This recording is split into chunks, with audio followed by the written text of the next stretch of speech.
ఇప్పుడు నేను same class 3లోనే scenario 3 గురించి మాట్లాడుతున్నాను. సినారియో 3 ఏంటంటే స్టేట్ ఎలక్షన్స్ అంటాం కదా. స్టేట్ ఎలక్షన్స్ జరిగాయి. ఎలక్షన్స్ జరిగినప్పుడు suppose X, Y, Z, Q అనేటివి ఈ స్టేట్లో పార్టీస్ అనుకుంటే ఏ పార్టీకి కూడా క్లియర్ మెజారిటీ రాలేదు. అండ్ కనీసం సరే ఏ పార్టీకి క్లియర్ మెజారిటీ రాలేదబ్బా, ఓకే, ఏ పార్టీకి రాలే. కానీ ప్రీపోల్ అలయన్స్కి ఏమైనా క్లియర్ మెజారిటీ వచ్చిందా అంటే అది రాలే. అట్లా రెండు రానప్పుడు మరి ఇప్పుడు ఎలక్షన్స్ జరిగాయి అంటే గవర్నమెంట్ ఫామ్ అవ్వాలి కదా. అంటే ఇప్పుడు గవర్నర్ అనేవాడు ఏ పార్టీకి అయితే క్లియర్ మెజారిటీ వస్తుందో ఆ పార్టీ యొక్క లీడర్ని కానీ, లేదా ఏ ప్రీపోల్ అలయన్స్కి అయితే క్లియర్ మెజారిటీ వస్తుందో ఆ ప్రీపోల్ అలయన్స్ యొక్క లీడర్ని కానీ పిలుస్తాడు. మరి రెండిటికీ రాలే అంటే no party has got clear majority and no prepoll alliance has got clear majority. రెండు రాలే. రానప్పుడు ఏంటి మరి? Suppose X, Y, Z, Q కదా పార్టీస్. సపోజ్ ఎక్స్కి 20 వచ్చాయి, వైకి 90 వచ్చాయి, జెడ్కి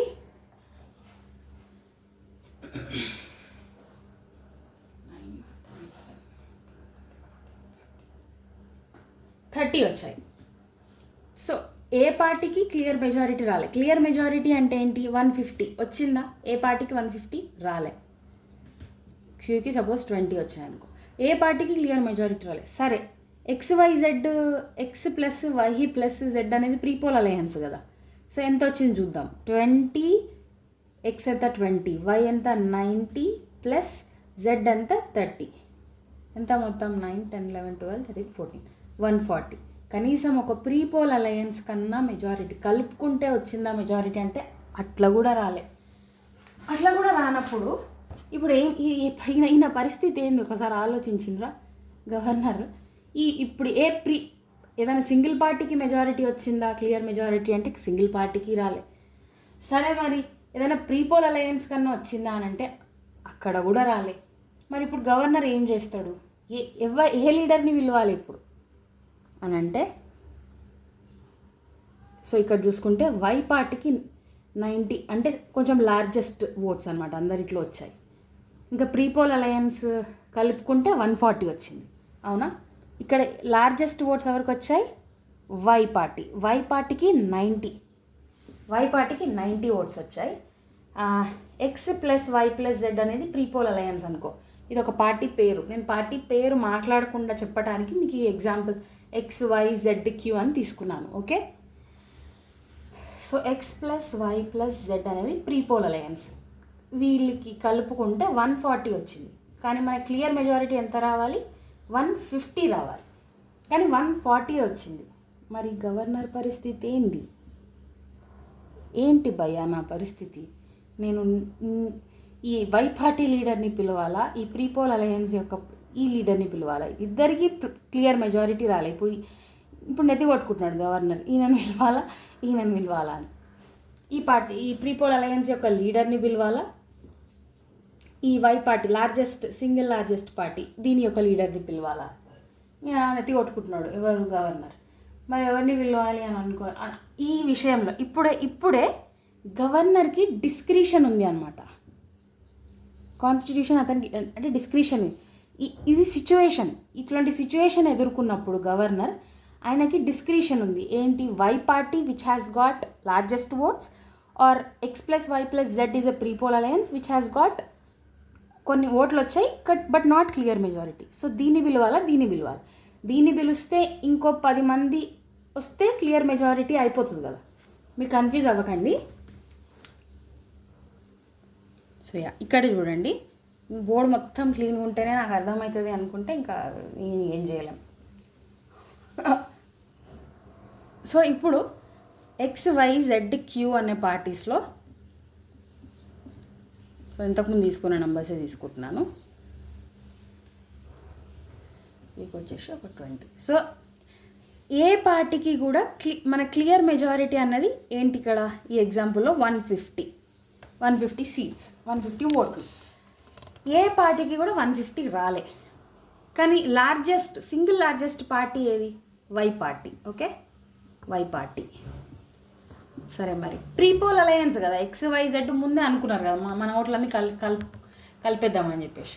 సో వీళ్ళ ముగ్గురువి కలిపితే ఎంత వచ్చాయి? X + Y + Z ఎంత? 140 వచ్చాయి, అంతేనా? 90, 100, 110,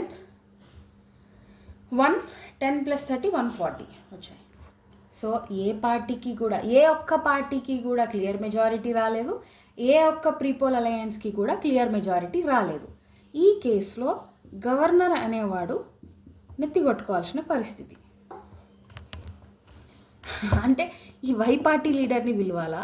అంటే ఇప్పుడు క్లియర్ మెజారిటీ చేయాలి కదా, 150 లేదా అంతకంటే ఎక్కువైనా సరే. సో ఈ వై పార్టీ లీడర్ని పిలిస్తే జనాలు యాడ్ అయ్యి, అంటే మిగతా పార్టీ వాళ్ళు యాడ్ అవుతారా?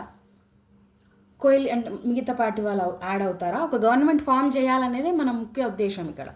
ఎందుకంటే మళ్ళీ ఎలక్షన్స్ మనం చేసినాం అనుకో, మళ్ళీ ఎలక్షన్స్ కంటే మళ్ళీ అంత సంత పోలింగ్ స్టేషన్స్, మళ్ళీ గొడవలు అవి ఇవి, మళ్ళీ అంత కథ. So it is not economical.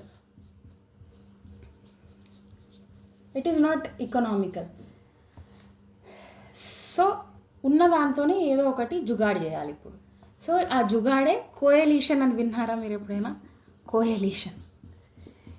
కోయలీషన్ అంటే ఏంటి తెలుసా? కోయలీషన్ 2 రకాలు ఉంటుంది. కోయలీషన్ అంటే ఇదే, ఇప్పుడు క్లియర్ మెజారిటీ తేవాలి, ఏ సింగిల్ పార్టీకి రావట్లే, ఏ ప్రీపోల్ అలయన్స్కి కూడా రావట్లే. అట్లాంటప్పుడు ఎవరో ఒకరు కలవాలన్నమాట ఎలక్షన్స్ తర్వాత. దీన్ని కోయలీషన్ అంటారు.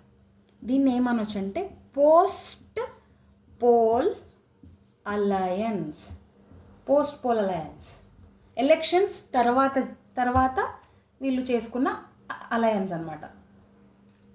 సో ఇక్కడ మన క్వశ్చన్ ఏంటంటే, గవర్నర్ వై పార్టీ అంటే సింగిల్ లార్జెస్ట్ పార్టీ, ఇది single largest prepoll alliance.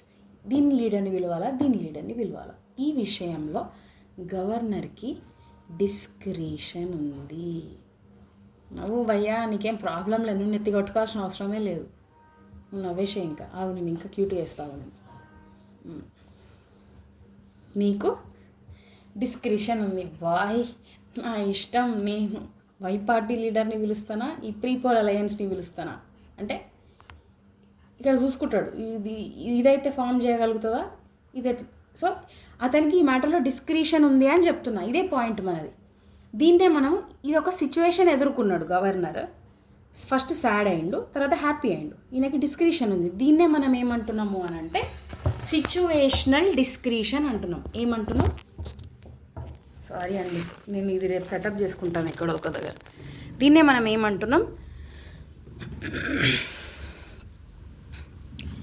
Situational discretion అంటున్నాం.